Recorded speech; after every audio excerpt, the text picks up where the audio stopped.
গল্পকথন by Kallol chapter 2 তে আমাদের আজকের নিবেদন মুনির চৌধুরীর লেখা খড়ম। মসজিদের সামনে এক জোড়া খড়ম। রাত্রির অন্ধকারে এশার নামাজের পর একে একে সবাই চলে গেছে।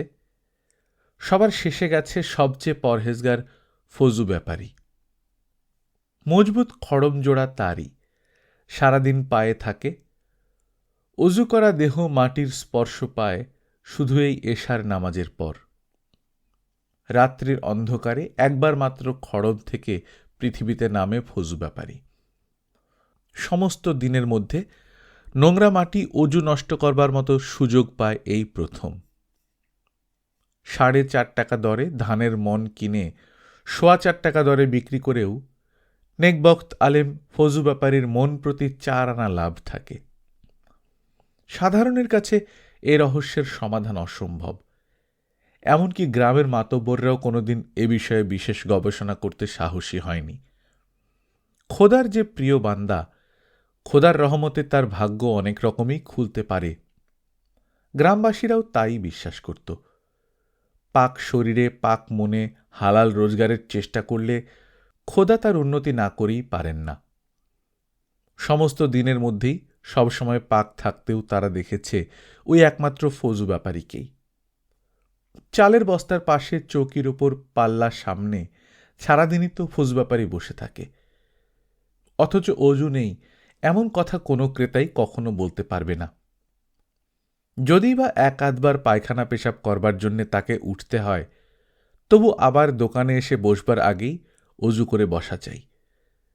মেটে রঙের পরিচ্ছন্ন খালি গায়ে ফর্সা লুঙ্গি পরে, মাথায় বাঁশের পরিচ্ছন্ন টুপি পরে, হ্যাঁচকা এক টানে তুলে ধরে দাড়িপাল্লা। হাঁ করে ক্রেতার দল দেখে কি করে অবলীলাক্রমে এক হাতের টানে পাল্লাটা উঠে যাচ্ছে ওপরে। একদিকে আধমনি বাটখারা, অন্যদিকে আধমন ওজনের ধান। একটুও হাত কাঁপছে না, নড়ছে না। সাদা দাড়িগুলো ফেঁপে উঠেছে। কাঁধে পিঠের পেটানো মাংসপেশিগুলো থরে থরে ফুলে শক্ত হয়ে স্থির হয়ে যায়। পেছনের সুসজ্জিত চালের বস্তার খয়েরি পাহাড়ের মতো।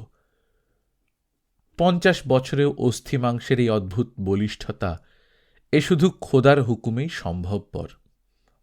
পাক নেক লোকই এই শক্তির অধিকারী হতে পারে। কেউ কেউ তাই চালের বস্তা নিয়ে যাবার আগে ভক্তির আবেগে কদম বুসিও করে ফেলে। ঘুণাক্ষরেও ফজু ব্যাপারীকে সন্দেহ করার মতো পাপ চিন্তা ওরা মনের মধ্যে ঢুকতে দেয়নি।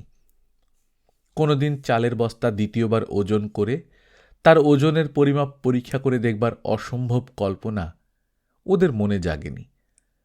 আর যদি বা দেখত, যদি বা সে মাপে কম ধরা পড়ত, তখন ওরা হয়তো নিজেদের চোখকে অবিশ্বাস করত।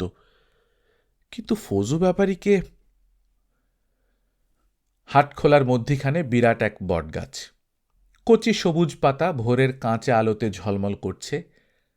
সাদা ঠান্ডা আটাল মাটিতে গতদিনের হাটের ভাঙা গুড়ের হাঁড়ির টুকরো, বাড়িদের ফেলে যাওয়া হলদে শুকনো কলা পাতা, শিশিরে ভেজা খড়ের দলা, এমনই আরও বহু ছোটখাটো ময়লা এখানে সেখানে জড়ো হয়ে রয়েছে। সূর্য তখনও পুরোপুরি ওঠেনি। মতি ডাক্তারের ডাক্তারখানার দরজা বন্ধ। উল্টো দিকের বেনে দোকানের মালিক বশিরুল্লাহকারী শুধু তার দোকানের সামনের জায়গাটুকু ঝাড় দিয়ে ঘরের ঝাঁপি তুলে সুপুরি গাছের তক্তার মাচায় বসে সুর করে কোরআন শরীফ পড়ছে। পাকা বটফলের গোটা খেয়ে বট ঘুঘুর ঝাঁক তখন ক্লান্ত হয়ে উঠেছে। স্বল্প সূর্যের আলোয় ওদের নরম পাখা তেতে ওঠে। পতপত করে হলুদ মাখানো ছাই রঙা পাখিগুলো ডানা মেলে উড়ে চলে গেল। কাঠের পুলের ওপর দিয়ে খড়ম ঠুকে খালের ওপার থেকে ফজু ব্যাপারী আসছে। পুলের মধ্যিখানে একবার থেকে নিয়মিত গলায় জিজ্ঞেস করে, কোগা হাইলি আইস? অন্তাই সোগা। পুলের নিচ থেকে উত্তর দিল কালামাঝি। মাথার উপর লুঙ্গি জড়ানো, উলঙ্গ বলিষ্ঠ দেহ নাভি পর্যন্ত পানির মধ্যে। দুহাত দিয়ে কাঁটা ঝোপ সরিয়ে একটা বাঁশের আন্তা তুলছে, আর তার মধ্যে এক বিঘত লম্বা শ্যাওলা পড়া পুষ্ট চিংড়ি মাছ ছপ ছপ করে লাফাচ্ছে। মনে মনে কালা একবার ব্যাপারীকে সালাম করল। নেক লোক দেখলেও বরাত ফেরে। বাকি আন্তাটা দেখে ঠিক করে কালা লুঙ্গি জড়িয়ে উঠে পড়ে। 8টা চিংড়ি হয়েছে, কিন্তু শুধু চিংড়ি মাছ দিয়ে কি হবে? অসুখে পড়া মেয়েটা কি খাবে? আগুনে পুড়িয়ে মরিচ দিয়ে সে নিজে না হয় একবেলা চালিয়ে দেবে, কিন্তু মেয়েটা? একটা চিংড়ি হঠাৎ তার মৃতপ্রায় লম্বা ঠ্যাঙের চিমটি দিয়ে কালার হাতের গোশত কেটে বসিয়ে দেয়। মেয়েটার ক্ষুধার চিৎকার ভোর রাতে তার ঘুম ভেঙে দিয়েছে। বউকে সে তাই লাথি মেরে ঘর থেকে বেরিয়েছে। বেরিয়েই মনে হয়েছে লাথিটা তার নিজের গায়েই মারা উচিত ছিল। বুকে দুধ থাকলে আরফানি মেয়েটাকে খাওয়াতে পারে, কিন্তু না থাকলে? মায়ের গোশত মেয়ে খেলে বোধহয় তাও পারত। কালা শিউরে ওঠে। আরফানির বিয়ে হয়েছে মাত্র বছর 4 হবে, কিন্তু ওর বুকের দিকে চাইলে কালার নিজের বুকে কেঁপে ওঠে। কেমন যে বাঁদুড়ের মতো কুকড়ে চেপটে আছে। বেগুন কি ঈশানী রে? ডাক্তারখানা থেকে বেরিয়ে প্রশ্ন করল মতি ডাক্তার। কালা মাথা নাড়ল রোজকার মতো ভয়ে ভয়ে। মতি ডাক্তার কি বলবে তা সে জানত। শুনতে শুনতে তার মুখস্থ হয়ে গেছে। চিংড়ি মাছ নাকি পানির পোকা, ওতে রক্ত নেই। চিংড়ি মাছ ক্রমাগত বেশি খেলে নাকি রক্ত সাদা হয়ে যায়, রক্তে পোকা হয়। কিন্তু তার ওই আন্তায় এ সময় খালে যে চিংড়ি ছাড়ার কিছুই ওঠে না। সে কি করবে? কাল যে তোর মাইয়াল্লাই কুইনাইন মিক্সার দিলাম, হেডার হইসা কই রে কালা? বলতে বলতেই মতি ডাক্তার ওর হাতের খলুই থেকে গোটা 4 বাছাই করা বড় বড় চিংড়ি তুলে নিয়েছে। ভুরু কুঁচকে মাছগুলোকে নিরীক্ষণ করে সে বলতে থাকে, একসার গুড়া গোড়ায় না, তা কাল আরো সাইকা দিস, হেলেই সারব। বলে ডাক্তারখানার মধ্যে পা বাড়ায়। কালা কোনো রকমে উচ্চারণ করে, ডাক্তার সাহেব, আর মাইয়া বাইসব তো? ডাক্তার মুখ খিঁচিয়ে উঠে, বাইস তো নকে? বাইসব, খোদা বাঁচাইলে বাইস তো নকে? ফ্যাল ফ্যাল করে চেয়ে থাকে কালা। আগ করি চাইর কা, খাওয়া খাওয়া, খাওয়াইলেই মানুষ বাজে, বুঝত? তোর মাইয়া বাইসব। কালার কান দুটো ঝাঁঝা করে ওঠে। সে টলতে টলতে সরে যায়। ডাক্তার তখনও গড়গড় করছে, বাইস তো নকে? বাসে, কিন্তু ক্যালার কুইনাইনের হানি আর ইসাখাই বাসে না। দুহাত দিয়ে কালা দোকান চেপে ধরে। শেষেরটুকু সে শুনতে চায় না। নিজে জানলেও ডাক্তারের মুখে সে কথা সে শুনতে চায় না। একবার ইচ্ছা হয় এমন কথা বলবার আগে বাকি চিংড়ি কটাও ছুঁড়ে মারে ডাক্তারের মুখে। চিংড়িগুলো সে বাড়িতে ফিরিয়ে নেবে না। বউকে সে আজ খেতে দেবে, মেয়েকে আজ খাওয়াবে। সাদা চিংড়ি নয়, সাদা চাল, সাদা দুধ, যা খেলে মানুষ বাঁচে, রক্ত লাল হয়। হঠাৎ ফজু ব্যাপারীর চালের দোকানের দিকে চোখ পড়তেই সে আঁতকে উঠল। কেরোসিন টিনের দোকানে কালো বেড়ার ওপর চুন দিয়ে লেখা, এখানে মৌতের কাপড় বিক্রি করা হয়। ছোটকালের বাড়ির পাঠশালায় শেখা বিদ্যার উপর ও যথেষ্ট নির্ভর করতে পারে না। ফজু ব্যাপারীর চালের আড়তে মৌতের কাপড়, অর্থাৎ কাফনের কাপড়। কবর দেবার আগে যে কাপড়। ভেতর থেকে দেখতে পেয়ে ফজু ব্যাপারী জিজ্ঞেস করে, সাই রইসস কা? লাগব নাকি কোনোটা? না না, কালা কোনো রকমে চিৎকার করে ওঠে, তোর মাইয়া বালানি রে আইজ? আইনে গো দোয়া। বলতে বলতে কালা ছুটে হাটখোলা থেকে বেরিয়ে যায়। যাদের দেহ সুন্দর, যাদের স্বাস্থ্য সুন্দর, যাদের পরনের কাপড় পরিষ্কার, যাদের দেহ অজুতে পাক, তাদের কাছ থেকে কালা পালিয়ে বাঁচতে চায়। ফজু ব্যাপারীর মুখে তার মেয়ের অসুখের খোঁজ থেকে সে ত্রাণ পেতে চায়। চাল না নিয়ে আজ সে বাড়ি ফিরবে না। এই সমস্যার সমাধান হল মুন্সিবাড়ির বৈঠকখানায়। আধখানি জমি যদি সে নিড়াতে পারে, তবে 1.5 টাকা পাবে, তাও খোরাকি ছাড়া। সকাল গড়িয়ে দুপুরের রোদ মাথার ওপর তেতে ওঠে। ধনুকের মতো বাঁকা হয়ে প্রায় হাঁটু জল ময়লা গাঁজালো পানিতে দাঁড়িয়ে কালা আগাছা উপরে চলেছে, রোদে পুড়ে পিঠের চামড়া চড়চড় করছে। হাতের টানে এক আধ ফোঁটা পানি যা পায় তাই গায়ে পড়লে সারা গা শিরশির করে ওঠে, মনে হয় যেন জ্বর আসছে কাঁপুনি দিয়ে। দুদিনের অভুক্ত পেট, দুরাত চালের দুঃস্বপ্ন দেখা চোখ ঘোলাটে হয়ে ওঠে। কচি ধানের সবুজ আর ঘাসের তামাটি সবুজ সব ওলটপালট হয়ে যায়। ঘাস টানতে টানতে ধানের গোছা উপড়ে ফেলছে। দুহাতে রগ টিপে কালা সোজা হয়ে দাঁড়ায়, চোখ মেলে দেখে সামনের সীমাহীন বাকি জমিটুকু। সবুজ জলফড়িংগুলো নাড়া পেলেই লাফাচ্ছে। হঠাৎ ওর মনে হয় আজ না জুম্মার দিন। জুম্মার নামাজ তো সে কখনো বাদ দেয়নি। আজ সে নামাজ পড়বে, আজ তার জীবনের উৎসব। সে আজ টাকা দিয়ে চাল কিনবে, দুধ কিনবে। রাস্তার উপর এসে কালা আচমকা থেমে পড়ল, স্থির হয়ে দাঁড়িয়ে হো হো করে হেসে ওঠে। নিজের ভুলে নিজেই ও হেসে ফেটে পড়তে চায়।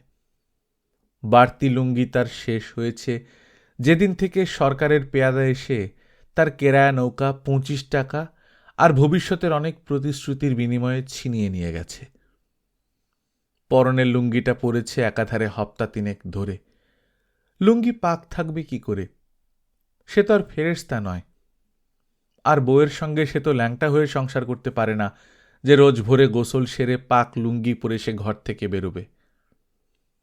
হাসতে হাসতে মুখ নীল হয়ে ওঠে, আরও কালো হয়ে ওঠে যখন সে অবাক বিস্ময়ে দেখতে পেল তার বউ আরফানি চিৎকার করতে করতে তার দিকে ছুটে আসছে।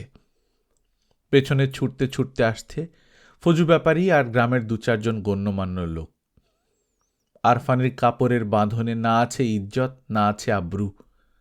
কালামাঝির চোখের সামনে সমস্ত দিগন্ত জুড়ে হাঁ হাঁ করে কান ফাটা আর্তনাদ করে ছুটে আসছে। কিছুই হয়নি। দিন 4 ধরে অনবরত কেবল কয়েক ফোঁটা করে কুইনিন মিক্সচারে বেঁচে থেকে এই ভোরবেলা কালার মেয়েটা ছটফট করে মরে গেছে।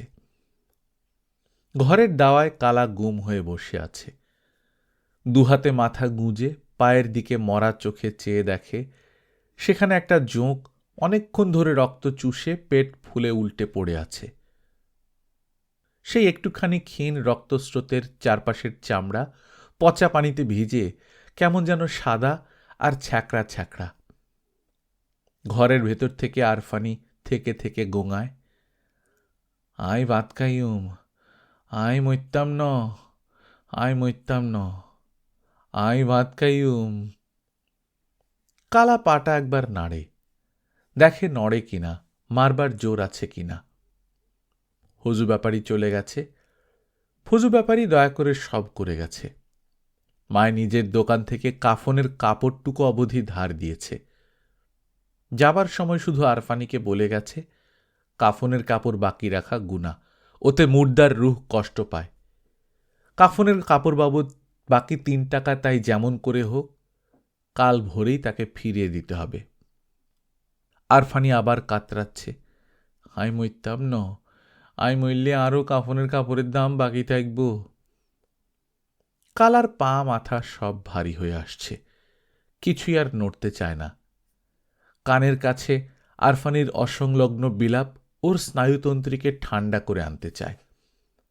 কোনো রকমে দুপায়ে ভর করে দাঁড়িয়ে একবার ঘরের দুয়ার অবধি আসে, তারপর সন্ধ্যার আবছা আধারে পথ হাতড়ে বাঁশবনের ভেতর দিয়ে কালা চলতে শুরু করে দেয়।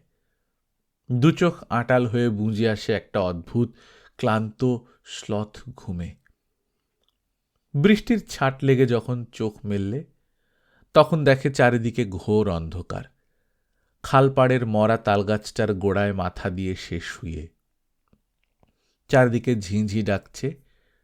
শুয়ে শুয়েই সে সব কথা মনে করতে পারল। হাত পা সব ব্যথায় টনটন করছে। মসজিদের কাছে এসে হঠাৎ কি মনে করে তার সামনে বসে পড়ল, তক্তার আর মাটির সিঁড়ির সামনে। এশার নামাজও তখন শেষ হয়ে গেছে, সকলে চলে গেছে। সামনের সিঁড়ির উপর একজোড়া খড়ম, শক্ত বড়, ফজু ব্যাপারীর বলিষ্ঠ পায়ের দাগ। মসৃণ কাঠের উপর আরো কালো হয়ে ছাপ পড়েছে। পানি আর চামড়ার ঘষায় সে সুস্পষ্ট দাগের গর্ত থেকে আঙুলগুলো স্পষ্ট গোনা যায়। গুনতে গুনতে কালামাঝির চোখ জলজল করে ওঠে, বিড়বিড় করে ওঠে, আই মইত্যাম ন। নিঝুম রাত্রির আঁধারে পা টিপে কালামাঝি ফজু ব্যাপারীর চালের দোকানের পেছন দিকের বেড়া ঘেঁষে দাঁড়াল। ঠান্ডা টিন নিঃশব্দে টিপে দেখছে কতখানি মজবুত। সরাত করে সে হাতটা সরিয়ে নিল। ভেতরে যেন কারা আছে, কারা যেন নড়ছে। কালা কান পেতে টিনের সাথে চেপে ধরে।